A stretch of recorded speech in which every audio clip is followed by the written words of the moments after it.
Anna Maria Salinari, proprietaria della Tenuta Zicari, azienda pugliese presente al Finitaly, ci racconti appunto la sua azienda e la vostra filosofia. La mia filosofia penso che sia la filosofia della Puglia in questo momento, una filosofia di qualità, una filosofia di crescita, nell'andare sempre meglio nel mondo, in quanto la Puglia, con tutte le sue caratteristiche territoriali e di grande espansione, sta diventando importante nel mondo, soprattutto per il vino oltre che per il turismo. Quindi la filosofia della mia azienda è la stessa, siamo sulla stessa lunghezza d'onda, andiamo avanti insieme, qualità e conoscenza.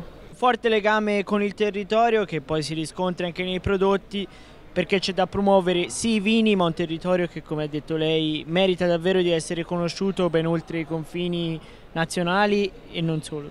Sicuramente sì, questa Puglia che sta crescendo ogni giorno di più, ogni istante quasi di più, è una grande soddisfazione per tutti noi.